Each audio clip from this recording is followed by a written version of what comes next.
मग पुन्हा तो जो काही 66 सालचा एकूण जो काळ होता तो परत उभा करायचा का हा विचार आम्ही जर केला तर मग आमचं त्याच्यात चुकलं काय त्याच्यामध्ये आहे 66-24 1966 ते 2024 सगळे गुण्यागोविंदाने राहत आहेत, सगळे हिंदू म्हणून राहत आहेत.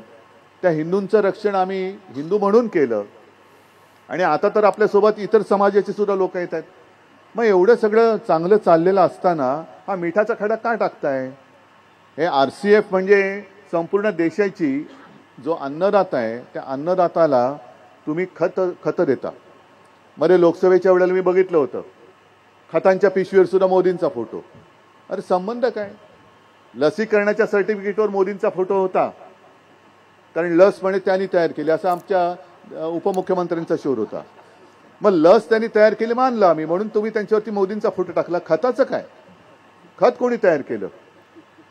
मग त्याचा तर काही संबंध नाहीये. पण राष्ट्रीय विचाराला खत पाणी टाकणारी देणारी ही तुमची नाही म्हटलं तरी मोठी सगळ्यात कंपनी आहे. राष्ट्रीय विचार नुसतं राष्ट्रीय केमिकल अँड फर्टिलायझर नाही तर राष्ट्रीय विचारांचं जे बियाणं आहे ते आणखीन फोफावलं पाहिजे, त्याला अंकुर फुटले पाहिजेत आणि ते सक्षम असलं पाहिजे. ते काम तुम्ही करता आहात. शेतकऱ्यांचे जे काही मुद्दे आहेत ते मी ग्रामीण भागात मांडत असतो, पण शेतकऱ्याला मुळामध्ये बोगस बियाणं दिलं तर होणार काय? अत्यंत निकृष्ट दर्जाची खतं दिली तर करणार काय? मेहनत होते पण मेहनत घेऊन जर सगळं बोगसच असेल, बोगस बियाणं असेल, खतं बोगस असतील तर शेतकरी तरी करणार काय? आणि त्या शेतकऱ्याला एक तुमच्यामध्ये आधार वाटतोय, विश्वास वाटतोय की ही RCF ही माझी कंपनी आहे आणि त्याहीपेक्षा अभिमानाचं त्याला वाटत असेल की ही RCF त्याच्यामध्ये माझ्या हक्काच्या शिवसेनेची युनियन आहे.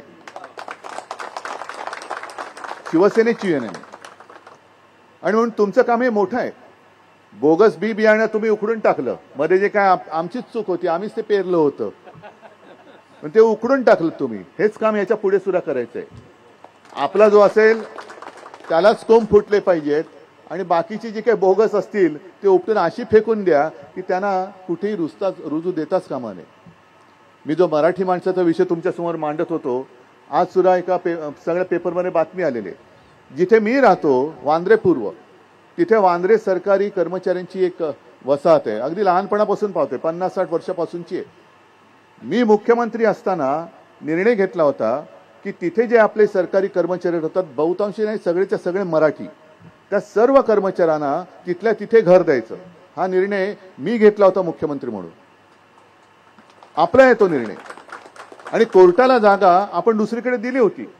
म्हणजे असं काही नाही की कोर्टाची जागा मारून आपण दुसरीकडे. मी तेव्हा जे काही मुख्य न्यायाधीश होते, सरन्यायाधीश, त्यांना समजावून सांगितलं होतं की इथे माझ्या कर्मचाऱ्यांची जागा देण्याचं मी वचन दिलेलं आहे. ते म्हणाले ठीक आहे, मग दुसरी कुठेतरी आम्हाला जागा दे, पण जागा पाहिजे. मग ती जागा त्याच परिसरात दुसरीकडे आपण दिली होती. हे सगळं झालं होतं, कॅबिनेटमध्ये झालं. मग आता नेमकं असं अचानक काय झालं की त्या इमारती त्यांनी पाडायला घेतल्या आणि कर्मचाऱ्यांना सांगितलंय की तुम्ही दुसरा एखादा भूखंड मागा. काय म्हणून मागायचा? जे सरकार चालतंय, सरकार तुमच्या दारी.